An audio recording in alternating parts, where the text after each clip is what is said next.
Faslun, fasal yang baru, yaitu pembatalan sholat ada 14.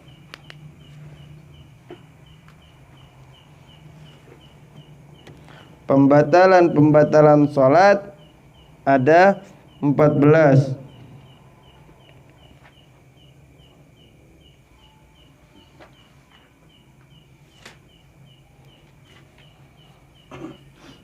Yang pertama,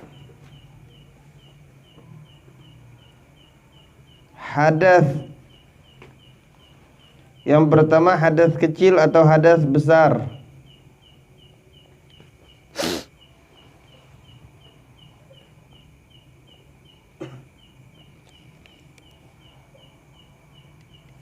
Hadas kecil atau hadas besar. Walaupun dalam keadaan lupa, tetap hukumnya batal.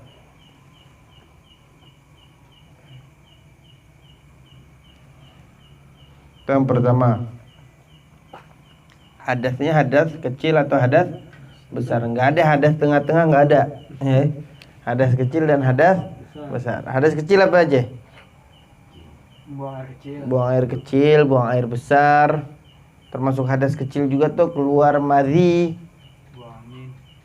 wadi, buang angin. Walaupun keluar angin kita dari lubang depan. Bagaimana digambarin tuh di dalam kitab-kitab fikih. Gimana kalau misalnya buang angin dari lubang depan, baik laki atau perempuan, tetap hukumnya membatalkan wudu. Kalau dalam sholat ngikut batal. Itu yang pertama. Yang kedua, biwuku'in najasati in lam tulqa halan min ghairi hamlin. Dengan kejatuhan najis.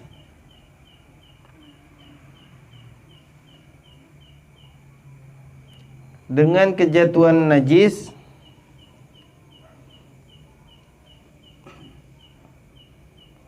jika tidak dibuang seketika.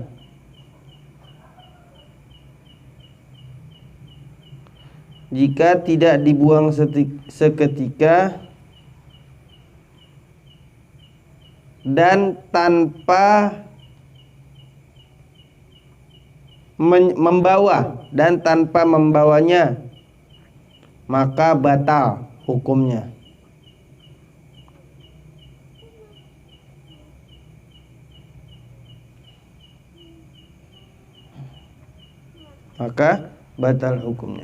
Dengan kejatuhan najis jika tidak dibuang seketika dan tanpa membawanya, maka batal. Ini kasih contoh nih. Ini pakai baju, Ane pakai baju, ane sholat. Allahu Akbar. Cicak di atas nih, jatuhan tai cicak basah. Gimana ngebuangnya? Kita di baju, nggak bisa, langsung batal. Kalau ane pakai rida nih, di atas rida, tek. Nah, in lam tulqa halan, maka batal. Kalau nggak dibuang seketika kan batal. Jadi ketika kita nggak tahu, setelah selesai sholat baru tahu, maka sholat kita nggak sah. Kalau kita tahu, tuh kan, kita diem dulu, batal juga. Sebab mestinya seketika dibuang, tuh jatuh langsung tanpa menyentuh atau tanpa membawa. Kalau membawa tuh kita dari bawah begini. Jadi kita geser itu rida sampai jatuh langsung. Bukan kita geser itu kotoran, bukan. Kalau kita geser itu kotoran, nyamber ke yang lain, sebab masih basah.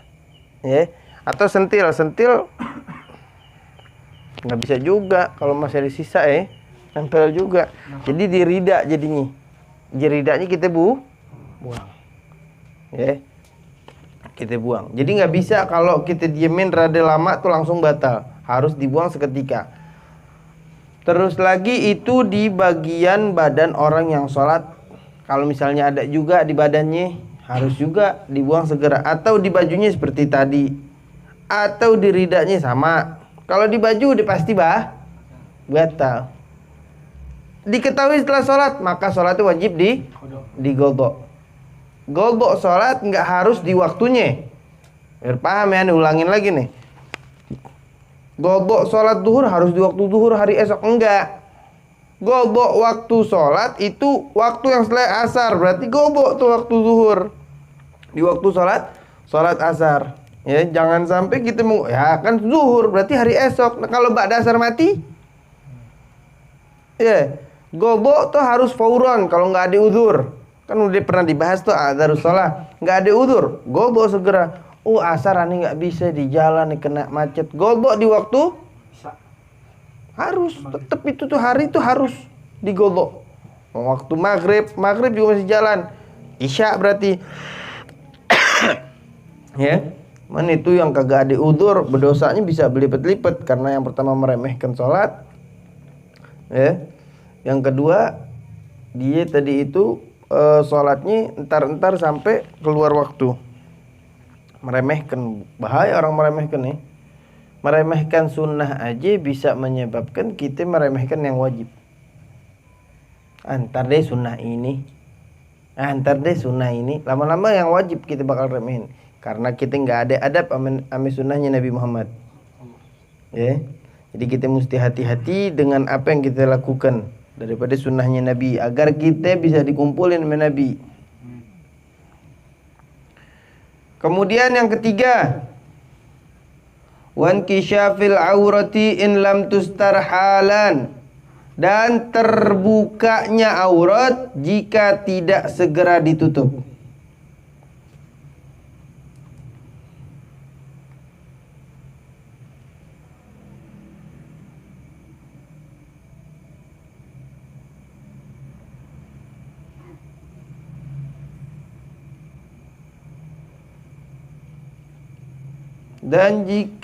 Dan terbukanya aurat jika tidak segera ditutup.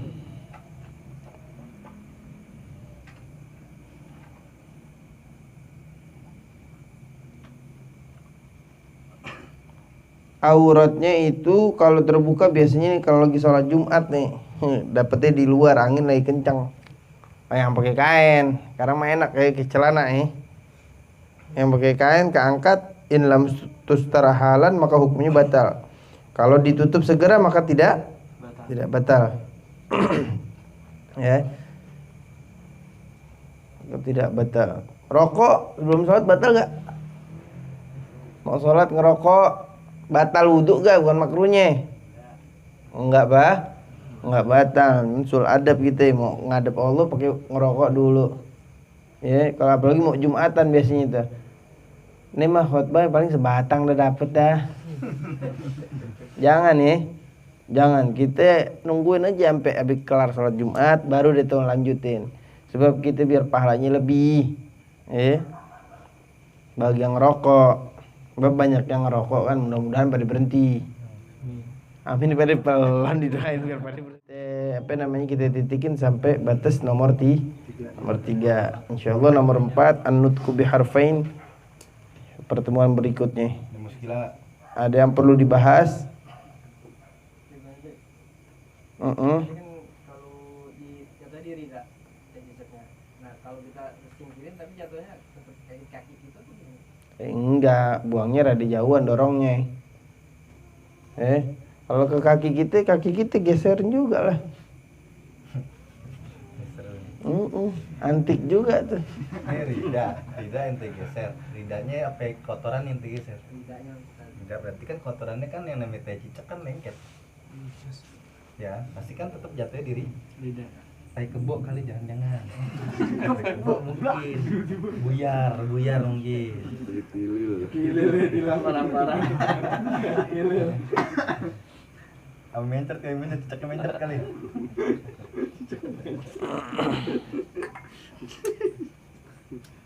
Lagi kalau bilang waktunya tuh berapa ada jedanya nggak berapa itu waktunya, maksudnya kalau misalnya kita lupa nih kan kita nggak tahunya tuh belakangan pas mau kelar. Oh jadi gini Bro, ini dia baru tahu setelah ada selesai sholat ada najis gitu kan? Pas masih keadaan sholat, tapi pas mau selesai sholat kan. Oh, jadi ini ente baru ada najis setelah najis itu udah lama ada di ente, gitu maksudnya? Dia Bro.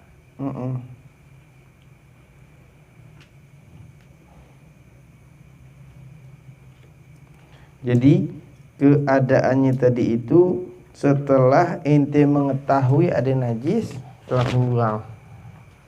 Oke. Keadaannya ketika mengetahui. Nah kalau udah tahu nggak dibuang, batal otomatis. otomatis kelamaan. Coba lagi Pak, coba jalan berarti. Nah, kalau ke baju udah pasti batal. Gimana mau lepas satu-satu? Ini nggak mungkin satu aja nih udah banyak bergerak nih tangan udah batal sholat. Gara-gara apa? Bukan gara-gara najis juga, gara-gara gerak. Gitu.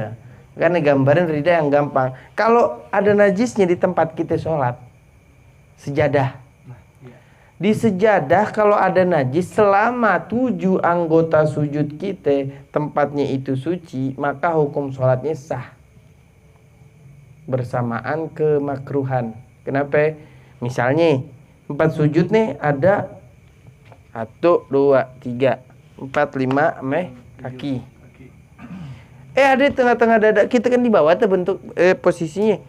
Dada kita kan nggak nyentuh bawah nih. Maka hukum sholatnya sah. Karena nggak ada iltiko ketemunya anggota tubuh kita dengan najis. Makanya orang dulu tuh kalau di penjara tuh kan banyak dulu tuh kotoran kambing gitu. Nah hukum sholatnya bagaimana mereka? Kalau banyak kotoran begitu, nah dibersihin tuh sekadar untuk dia sholat gitu. Tangan berarti tangan, bawahnya sini, bahkan di bawah nih bagian sini apa nih, betis nih, ini kagak jadian najis kalau di bawah ini. Kenapa? Ini nggak nyentuh kan? Ini nggak nyentuh, kecuali kalau duduk di antara 2 sujud baru nyentuh. Itu yang menyebabkan jadi tidak sah. Paham ya? Jadi ketika kita tahu harus kita langsung buang. Ada lagi? Ini, kalau kita mau sholat jamaah misal gitu nak, jadi yang kejatuhan misal Bang JB, saya di belakang itu Bang JB nggak tahu, tapi saya ngeliat itu kewajiban saya buangin atau gimana? Abang ngasih tahu atau gimana nak? Apa itu? Misalnya Bang JB lagi sholat duluan, saya belakangan nyampe, waktu itu di sini ada kotoran cicak, itu kewajiban saya itu ngasih tahu apa buangin ya nak? Kalau Bang Abuy lagi bermakmum juga jangan ditegurin lagi sholat. Saya belum sholat gitu nak. Oh belum sholat, tegurin. Kalau Bang Abuy bermakmum ini dalam keadaan Bang Abuy ngelihat ada najis gimana itu?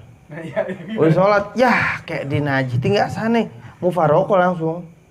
Saya ini bisa sholat, ini sholat nggak sah. Ntar habis kelar sholat Bang Abuy kasih tahu, JB tadi ada tai cicak, ulangin sholat gitu. Kecil cuma dibentai kebo pinjeran. Gitu. Ya.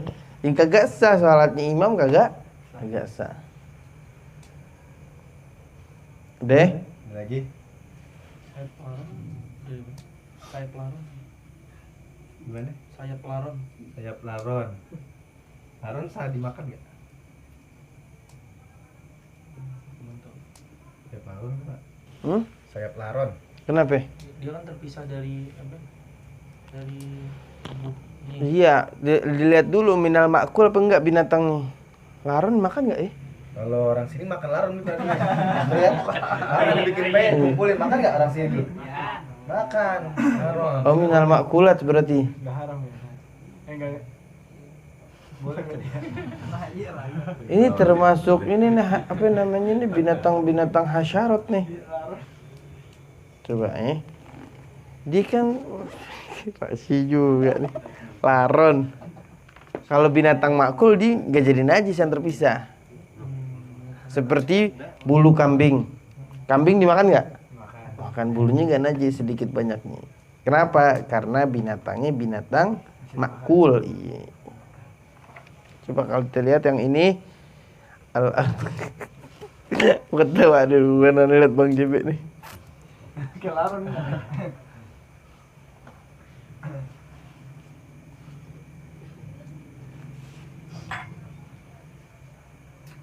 Kalau musola anuan tuh teh cicak mulu itu.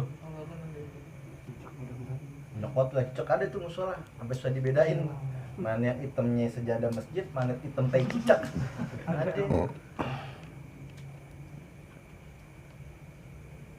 Lu kulit aja musola-musola. Termasuk hewan yang haram makan. Berarti yang makan laron berhenti deh. Jangan dimakan lagi. Kemarin belum tahu, ya udah makfu. Kalau nggak tahu makfu. Udah tahu jangan. Masih banyak ada daging ayam enak. Daging kambing yang nggak punya darah tinggi. Daging sapi, ikan banyak kami mesti laron. Sian tuh laron. Jadi maka hukumnya haram dan najis. Hukumnya haram dimakan. Sayap yang terpisah jadi hukum najis. Ya sedikitnya cuma dimakfu. Sedikit. Kalau sedikit itu batasan saya. Nah, aneh lebih megang tuh aneh punya guru.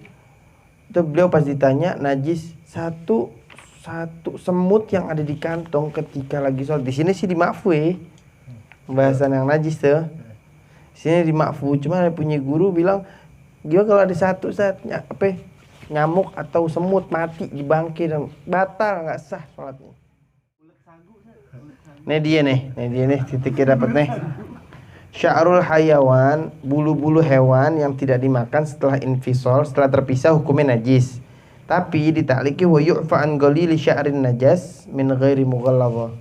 Wa yu'fa an kathrati fi haqqil ghassas warakib limasyaqqatil ihtiraz anhu. Dan dimakfu dari sedikitnya rambut yang najis, bulu hewan yang najis, bulu hewan yang tidak dimakan selain dari najis mughallazah, artinya dari bulunya anjing dan babi. Dan dimakfu juga dari banyaknya sisa-sisaan darah dari hewan yang itu bagi tukang potong, warakib dan penunggang kuda atau keledai itu dimakfu. Kenapa? Limasyaqqatil ihtiraz anhu, karena susahnya untuk menjaga. Naik kuda, naik keledai pasti ada yang nempel gak? Sedang nempel. Dari situ hukumnya dimakfu. Hukum juzuk munfasil, hukum seperti hukum maitahnya. Kalau hukum bangkinya najis maka hukumnya najis. Laron ketika jadi bangki hukumnya najis, nggak boleh dimakan. Maka hukumnya dihukumi najis, kagak ada dimakfu berarti. Jadi ketika kebawa satu bulunya hukumnya habis. Gitu. Kalau enggak baru nganyi 2 hari kemudian Godok. Tertanya lagi besok nih. 2 hari pakai baju itu terus lagi 10 kali sholat, 10 kali berarti godok. Makanya ketika mau sholat tuh, kalau orang dulu tadi lihat abang itu kain baju dipisah kalau mau sholat. Udah disiapin gitu. Jadi yang pakai buat sholat baju sama kain bersih selalu, dan itu digunakan tuh seminggu baru cuci. Sebab dipakainya buat sholat. Itu orang dulu banyak yang begitu tuh. Hati di pesantren aneh ngelihat guru-guru aneh juga, kakak kelas aneh, ada dipisah kain sendiri buat sholat. Jadi pas ke masjid pakai kain yang udah disiapin buat sholat. Ntar balik ke kamar ketika taklim pakai kain yang seperti biasa yang sehari ganti. Khusus kalau buat sholat.